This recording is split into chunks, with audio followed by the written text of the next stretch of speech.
What's up, YouTubers? I want to talk to you guys today about how to properly load the truck.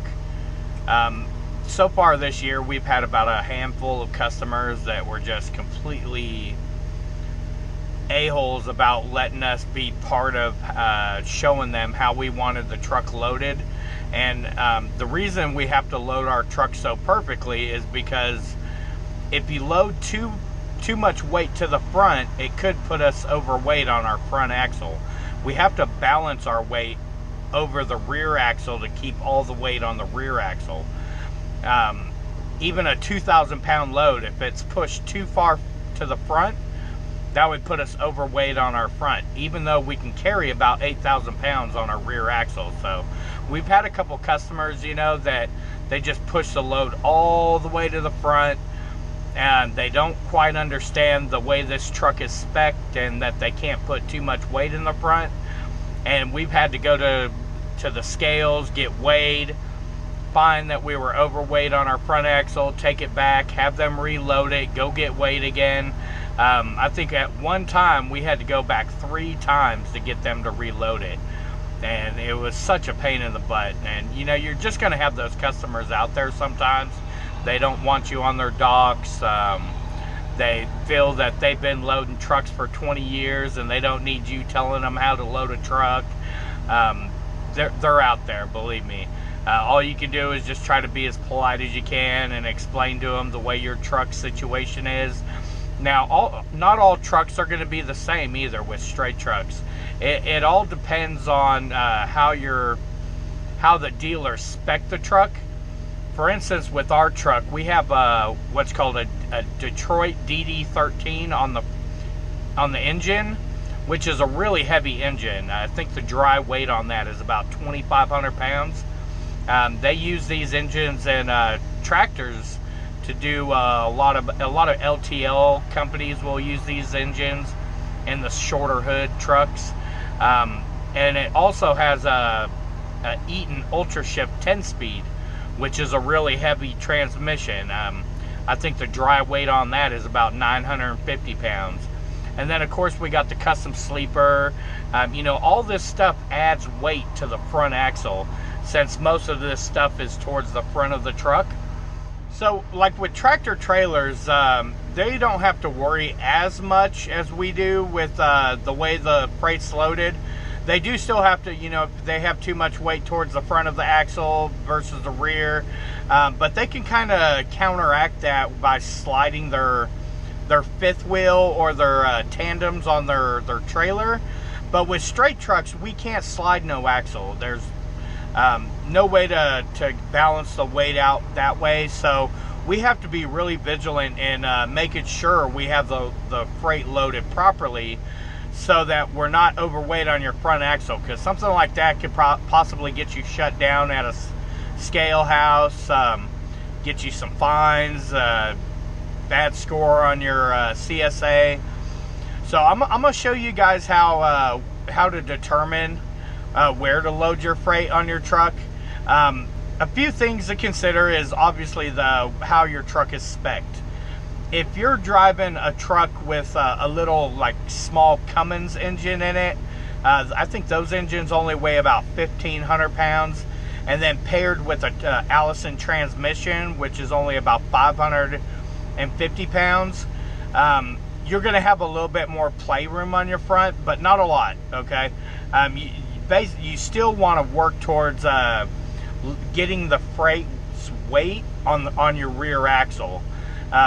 And I'm going to show you guys how we do that on our truck and explain the teeter-totter kind of effect. So let me jump out the truck real quick and we'll take a look at our truck. Alright, so if you look at the box of our truck, you can kind of tell the axle is right in the middle of the box.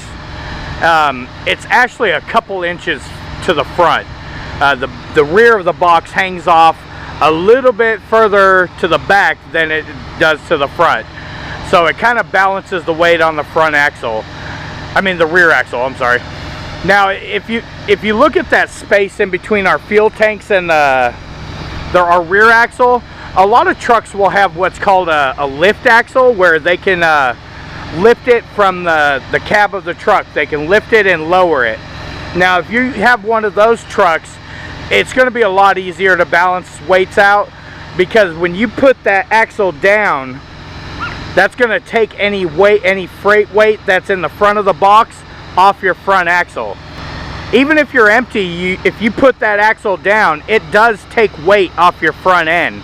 And I've heard it's about 1,000 pounds, but we've never driven one of those trucks, so I can't speak to too much about that. That's just what I've read and learned about the lift axles, is if it's right in front, if you put it down, takes weight off the front axle. Now if you have a lift axle behind your drive axle, if you put that down, that actually puts weight on your front axle, because it's pushing the rear up, which transfers all the weight to the front of the truck. So I've seen very few trucks with those, and the trucks that do have them, the drive axle is so far forward that they need that rear axle lift up and down to put more weight in the rear of the truck. So the first thing you want to do if you're getting into a new truck is you want to measure from the center of the axle to the rear of the box, to where your freight would go on the inside. You want to measure that, and then you're going to go inside and you want to measure it again from the rear to the center of the box, or wherever that measurement leads, and you're going to want to put a marking on your wall. That's what we do, and I'll show you where our marking is. And it's nothing big, just we took a magic marker and we put a line on the wall so we know from the inside where our axle's at. Now when you're loading your freight, you want to think of your axle as like a teeter-totter effect. Anything you put in front of that axle is going to put weight on this side. Anything you put on the rear is going to put weight on that side. Now it's not a perfect teeter-totter. I mean, like a teeter-totter, you're going to have your axle point in the middle and two equal lengths on each side.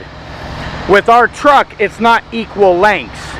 The longer length is over here on this side of the teeter, whereas the shorter length is on this side. Now there's not a lot of weight on this side counteracting the weight on this side of the teeter. So when we put freight in the back, what that does is take weight off the front.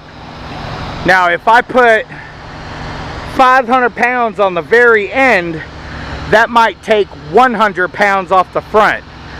But if I go putting 500 pounds all the way to the front, it may put 100, 150 on the front.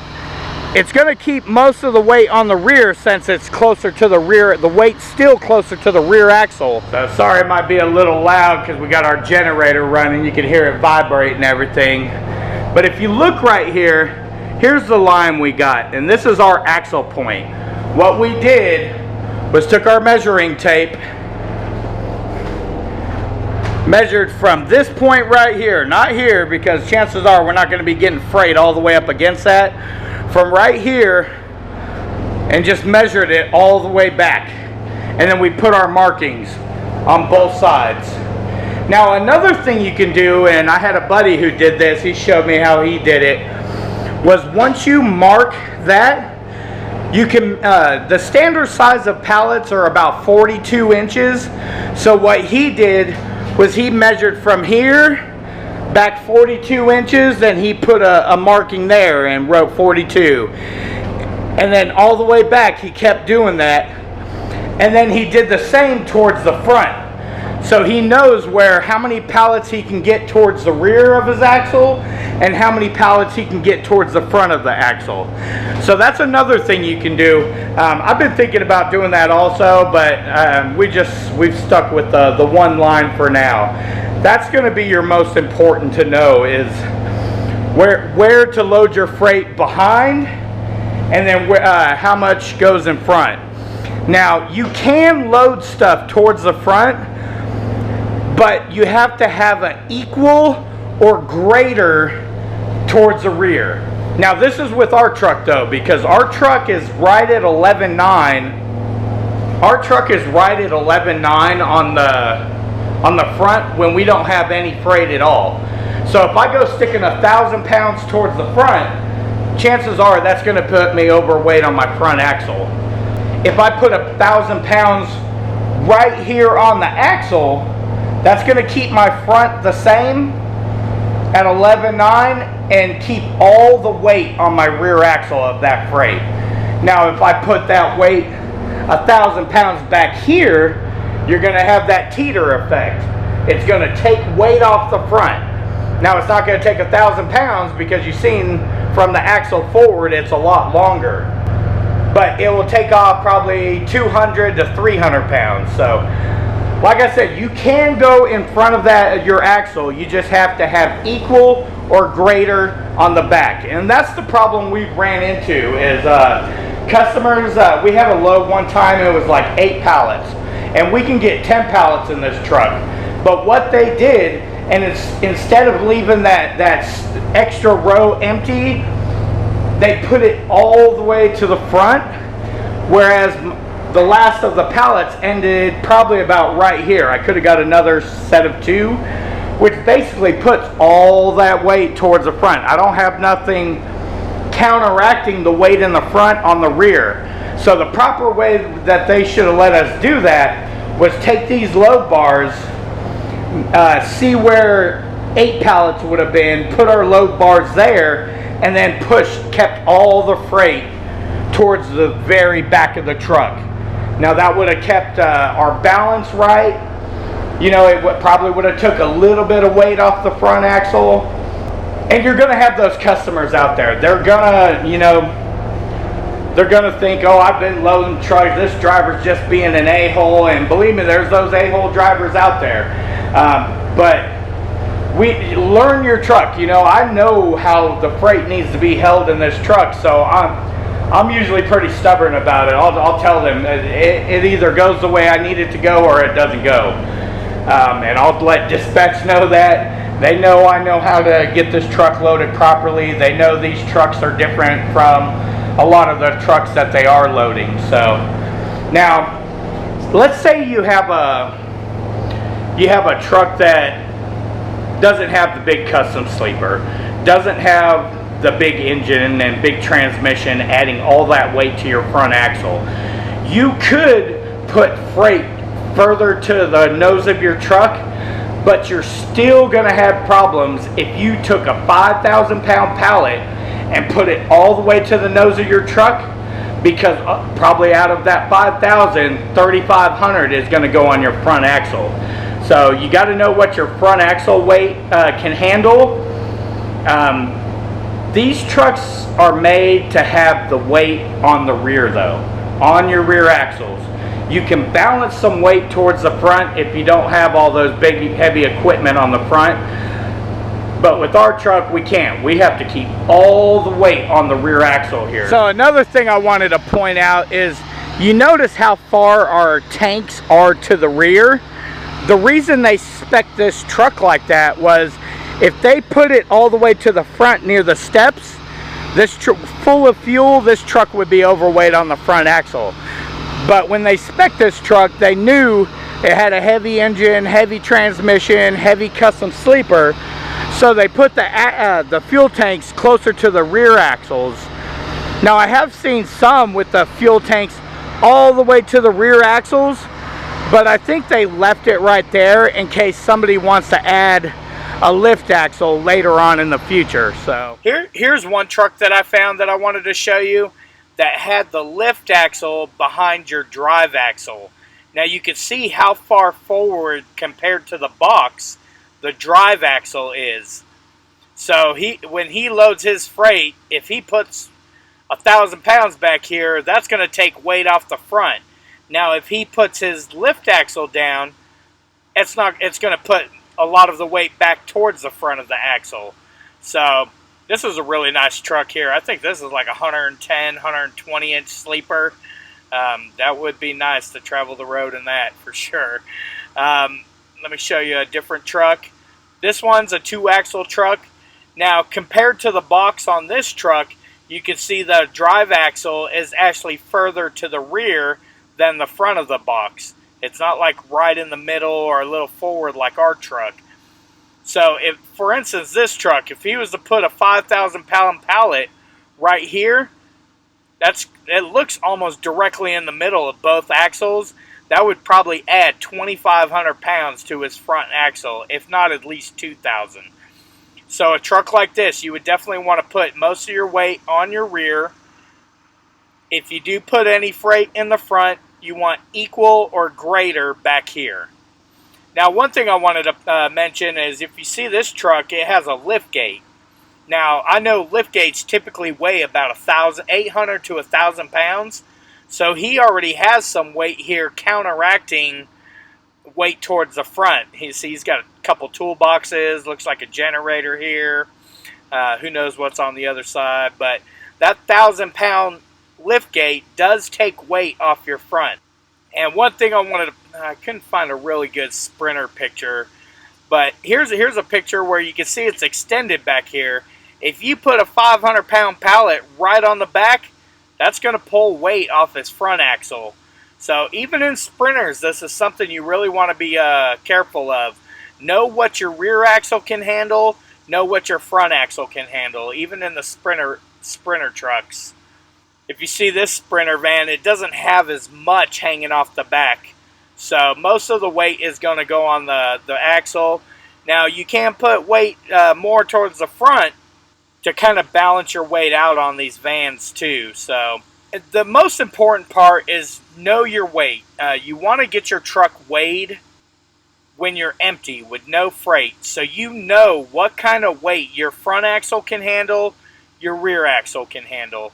So I think the reason they put, like on this truck, the drive axle so far forward to the box, because it's got like a 110-inch sleeper.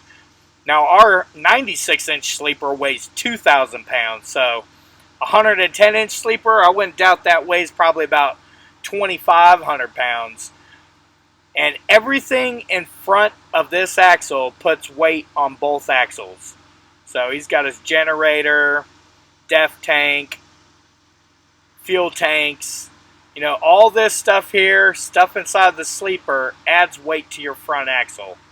So if you guys seen our Weigh My Truck app video, that's an awesome way to get your truck weighed also. Know the weights of your truck. You want to get weighed once you have all your belongings in the sleeper, both drivers in the truck, one in the front, one in the back on the bed. That's typically going to be your configuration. One driver in the back, one in the front.